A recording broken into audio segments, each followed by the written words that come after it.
I know I'm days behind. It's really bad. All right. So if you remember, we came through the mill.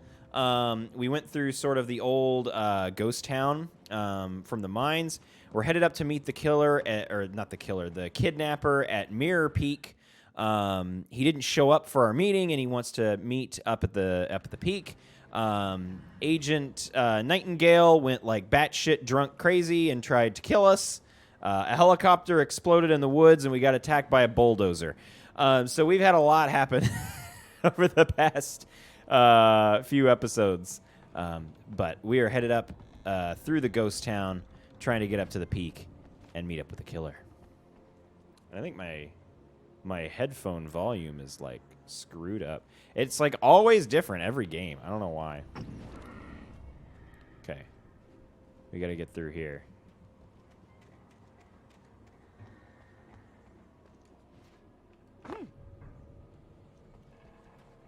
Oh, shit. Oh, that's right. So we stopped right after these guys. But the game, like, kind of just auto-set us back a little bit for some reason.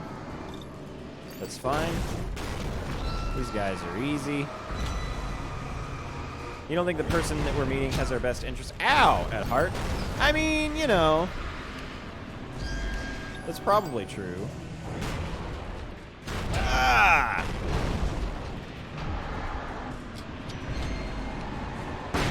Get out of here. Ah, shoot. Okay. These guys are a little annoying, just because they're so big. Your day's behind.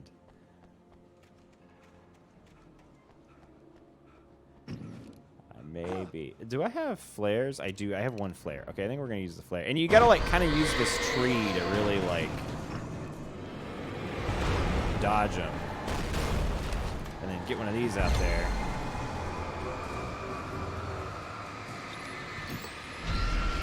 There we go. And then we can get this guy. He's going to come flying at us. Use the rock. You die. Ah. Come on. We gotta whittle you down. Use the tree. You're not getting through the tree. We got him. Okay. All right, so this is where we stopped at the end of the last stream. We're gonna continue forward. Oh, there's a thermos just like right here. Beautiful. Yeah, I mean, I definitely don't know that he would have been certified to use that piece of equipment. Oh, yeah, there's that squeaky thing up there. Forgot about that guy. Let's get this door open. Beautiful animation. Beautiful. Flare gun ammo. I love that. Anything outside of riding is a struggle. I feel ill. I managed to make my way downstairs. There's a shoebox filled with books and papers by Thomas Zane. It's very hard to focus, but I managed to read some of it. He's a poet, and a good one. He writes of muses and creators summoning fabulous things from a magic lake, using his powers to shape the world of a realm of gods and dreams and demons, dark things that wait for a chance to slip through, wearing the flesh of men as disguise. Zane writes about himself, his girlfriend being taken over by a dark presence, about growing scared of the lake. It's still there. Zane It's still there, it's a me. mirror to the gaping void of darkness above, where some Lovecraftian presence lurks. I crawl back upstairs. I'll borrow these things for my story. They ring true. They fit. Oh, yes, they do. Oh, yeah, we could swap out for the hunting ammo. Do we want to do that? I mean, we have a lot of shotgun ammo. I would like to reload my revolver. I don't think I need the hunting rifle. How much ammo do I have if I take it? 11 shots versus 14. That sounds like a shotgun to me. Anything back here at the squeaky thing? No. Does Alan Wake still have anger problems? Alan Wake is anger issues. That is very true. You know, he has run from the cops at this point. Oh. We got a tree going down.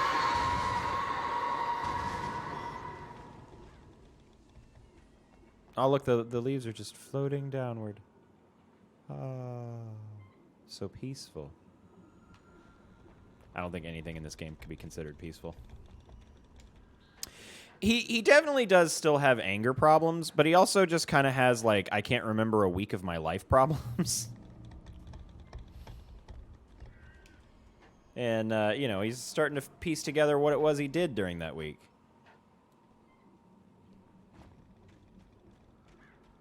He did get accused of drugging the girl from the diner. That was fun. He got shot at a lot by some cops. A helicopter exploded. The kidnapper had sent me a text. The message was full of spelling errors and insults. It was telling me to hurry up. He called me a douchebag. I didn't like it. Oh, yeah, that tree did have the screams of the damned coming. Oh, I love that it like, lifted me up. That's great. I would like more flare gun ammo. Thank you. It's beautiful. I would like to re-equip my revolver, though, and not waste that flare gun ammo. It's also too quiet. I kind of feel like there's a bit of charm in these, like, older 3D titles from, like, the 360 era, where, like, the 3D graphics were starting to get good and starting to get realistic, but they're still not, like, quite there yet. So you just get, like, you know, rocks that look like this and just, like, grass that looks like that. But there's like some charm in it. Birds. No, not birds. Oh, Alan's just like, shit, birds. We gotta cross. Go, Alan, go. Stay back. Stay back. Get out of here. Oh, no! We jumped too far. The jumping in this game is so floaty. It's hilarious. Birds. Yeah, once upon a time, this did look good. And it is kind of nostalgic in a way. Like, it's a weird, like, era of nostalgia in a way, I guess. Oh, okay. Cinematic birds. It is like a weirdly nostalgic one because it's like this game came out, you know, I was like finishing high school into college. I played it originally while in college. Alex, we were living together at the time that I played this. It's just, you know, it's a fun era of gaming for sure. It's not like, you know, my childhood, but it's like my early adulthood gaming experiences. Down into the mine we go.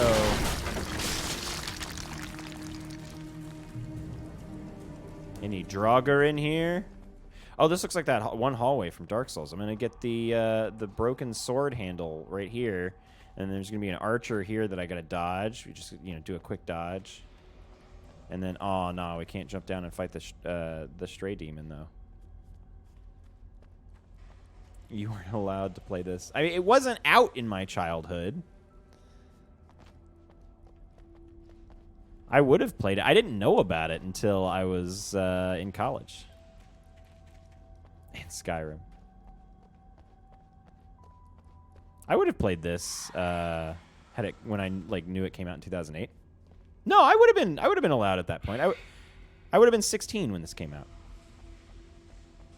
I was busy playing like Oblivion, and that was around the time where I first played like that was around the first time that I played like Halo and some Call of Duty games and some stuff like that. Alan. What was over here?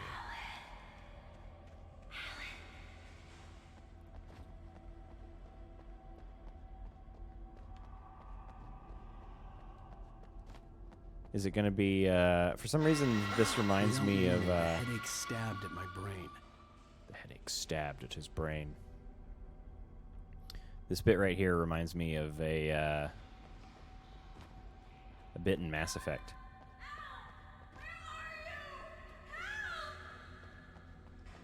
Alice? Alice?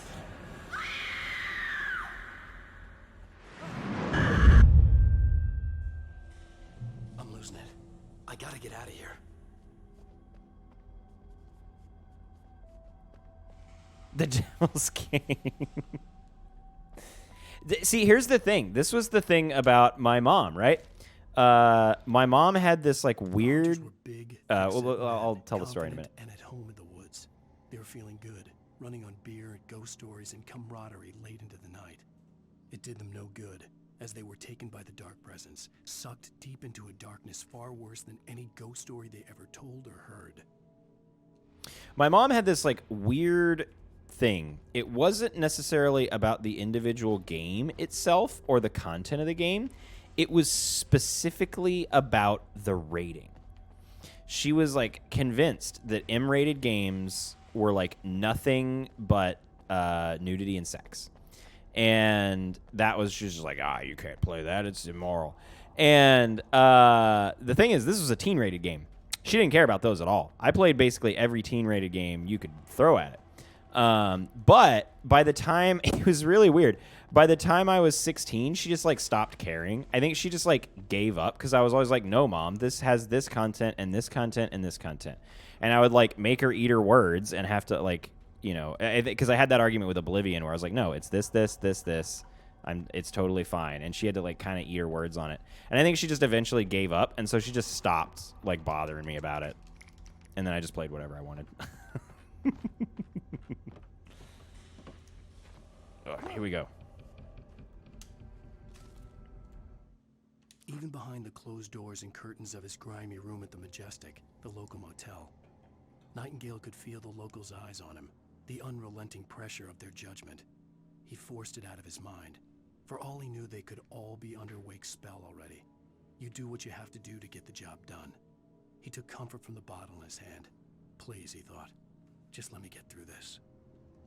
Oh, we're finding out Nightingale may not be what we thought he was. You give me hunting rifle ammo. How about you give me some shotgun? We're trapped.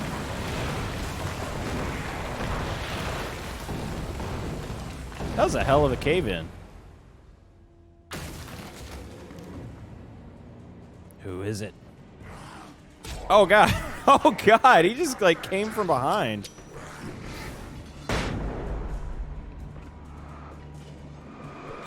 Ah, where are these guys coming from? Holy crap, man.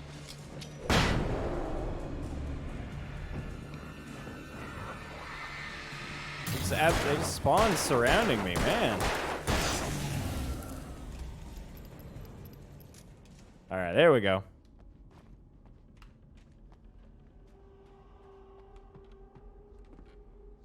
All right. Is there anything over here? You never understand people restricting things they know next to nothing about. They saw something on the perfectly objective. See, here's the thing. I learned very early on that my mom was insanely gullible. And it was kind of, like, looking back, it's a weird realization when you realize that, you know, your parent, someone that you are, you know, meant to look up to with, you know, the utmost of, like, reverence. This is the mom roast stream. But I learned that my mom was really gullible about very specific things on the internet. And I have spent a lot of time as an adult trying to like teach her how to be objective on the internet and like, you know, check sources and make sure that it is a factual thing. And it was never like I'd have to make my way up this mine shaft in order to go okay, on. he's got to go up the Maybe mine the shaft. machinery could help me with that. It was never like a it was never like something like really big. It was always like little stuff. Like I remember I remember when my mom shared on Facebook one of those stories that was like this Australian something spider is gotten loose in the United States and is biting people through the water pipes. And, you know, she's like, oh, she sent it to me and was like, oh, you have to be really careful. There's these like poisonous spiders that have come over from, you know, Australia, and they're like in the water supply and you have to be really careful. And yeah, thanks for telling us what to do, game. I remember, you know, I think it's about like this. I remember like having to tell her like, Mom, no, that's not a thing. That is false information. You need to be careful. And she was like, what? False? What are you talking about? And I'm like, yes, that is not at all a truth. That is very, very fake. And she was just flabbergasted, like, oh my gosh, how could that be so fake? There was like a photo and everything. It's like, Mom, I gotta tell you. And so there's just been a lot of that kind of thing. Like, you know, I remember her falling for a lot of like really fake advertisery videos of like, oh, look at this amazing thing that people did and like this crazy stunt. And it's like, Mom, that's not real. And so I've had to like explain to her how like fake media works. Okay. We got to go back down here. Fake information on the internet, impossible. Yeah, and that's the thing, right? Because like when we were kids, it was always like, don't believe everything you read on the internet, kids. There's no way that it's all real. And then like now we're like to our parents, Mom, don't believe everything on the internet. Well, most of it's fake now. And I would argue that the internet now is way more fake than it was back then. Back then, it was just like edgelord memes and like cat videos and stupid creepypastas. None of that goes anymore. You can't make up photos.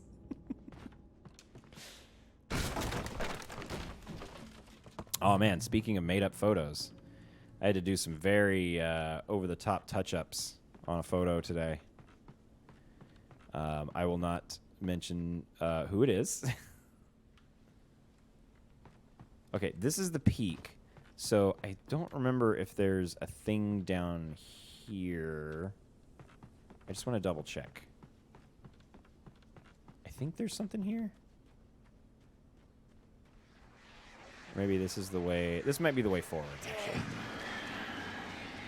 So I'm going to go up because I think there's some pages up top. I know there's a pages one direction here. Ah! Alan, there's like a weird. He's like not going up the stairs here. It's very weird. Look at that run. Look at that run. Janky stairs. Huh, huh, huh, huh. Oh, I love that jank. These darn boomers and their dank Facebook memes. This is from a news site. Yeah, there are ads at the bottom for boner pills and we. Here we go. Lightning flashed behind the windows of Cauldron Lake Lodge. Tor Anderson laughed and held the steel hammer above his head. Nurse Sinclair was trying to calm him down without success. Tor grinned madly and shouted, "My hammer's up. Here's a friendly poke from Mjolnir, wench." Mjolnir? He brought the hammer down with all his might on Sinclair's head. "We're on a comeback tour, baby." I love Tor. He's so good. We can see the whole mountain from up here. Check that out. That's fun. Dude, that drop did not hurt. Well, actually, okay. That would probably, at the very least, like jam your ankles. You ever like drop off of something like really high as a kid, and then you like jam your ankles, and then your ankles hurt for like the next 2 hours? That shit always sucked. I remember that happening. His knees aren't what they used to be. I remember that happened to me one time when I was a kid. There was this neighbor. I had this neighbor that we weren't allowed to like go in his yard. I grew up in a like very retirement-centric neighborhood, and most of the people that lived there were like totally fine with me and my siblings just like running around the neighborhood. They like didn't care if we went in their yard or their driveway or whatever. Some of them had some like really cool driveways, and we would like rollerblade in them and stuff. And they were all like old people who were like, "Oh yeah, that's totally fine." But there was one neighbor who like did not want us in his yard. And I remember I was probably 13 at the time. He had one of those old TV antennas that went all the way to the ground. And when he was not home, I went over into his yard and climbed up the TV antenna and got onto his roof. And I wasn't up there for very long. But right before I was about to, like, climb down, I see his car, like, coming up the road, and he's coming home. So I panicked, and I just took a running leap off of his roof. And I jammed my ankles really hard when I landed on the ground. But I was like, I gotta get out of here. And so I just took off running, and it was just like my ankles were in, like, agony. And I didn't want, like, I didn't get caught, but I didn't want anybody to know what I did. So I just, like, went home and acted like, you know, nothing was different. But my ankles were just, like, killing me for a couple hours. And I had to pretend that nothing happened. Oh, no. Not the trees. What is wrong with you? Look, man. Oh, shoot. That camera work. Wow. You know, sometimes you just gotta go for it. In that instance, I just went for it. Sometimes you just, you know, gotta take the flying leap. Leap of faith. Yeah, antenna. It's an antenna. Oh, shit. It actually kind of scared the shit out of me. Shit. Climbing on your neighbor's. See, and that's the thing, is because as a kid, I'm just like, he's a grumpy old man. As an adult, if there was a kid on my roof, I would be fucking pissed. I would be so mad if I just, like, heard footsteps and I went outside and there was a kid, like one of the neighborhood kids on my roof. I would be livid. I would, like, be screaming at that kid to get off my fucking roof. But as a 13-year-old, I was just like, he's just a grumpy old man. He doesn't know what he's talking about. Shoot the cans. We didn't make it. I would be so mad. Already, I mean, I'm basically already, like, you know, a crotchety old man. Whenever there's, like, people walking down the street, I, like, run over and I'm, like, looking out the window, like, what are they doing? What's going on over here? You could have been sued if you fell off and hurt yourself. I mean, you know. Okay, I do think we're going to switch to this now because we will have more ammo. Why is there just, like, jugs of bleach here? Oh, we got spooky fog.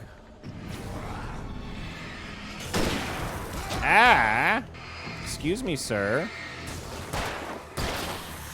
Get out of here with your tracksuit. You missed me. That's right. You stay back. All right, I think we got him. We got to keep going. It's spooky fog time. Everybody likes the spooky fog.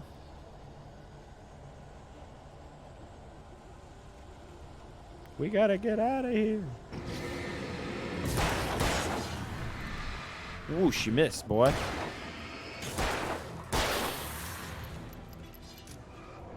Oh, you missed me. I gotta insert a battery. Hang on.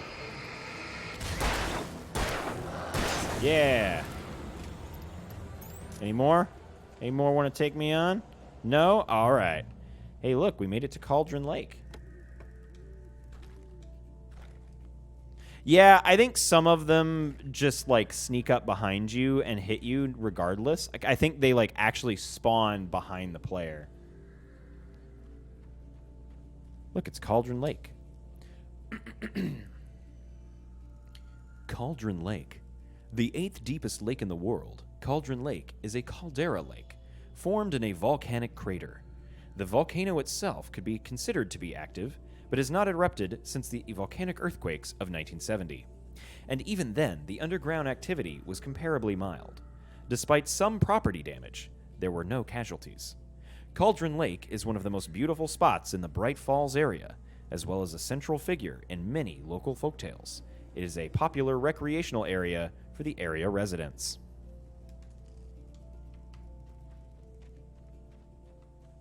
recreational area for area residents. I was about to say the double area was like a little like.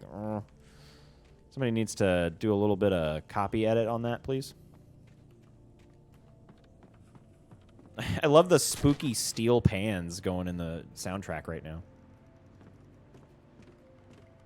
We're like at a, you know, spooky Caribbean resort. Oh no. Whatever shall we do? Ow. Dude. We're just going to use some flares to get you to back right up. Ow. Stop it. Stop that.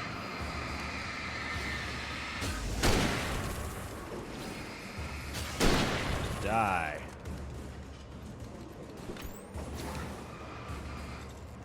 We need a battery. All right, there was definitely one more. Oh, it's a big guy. Back. Back.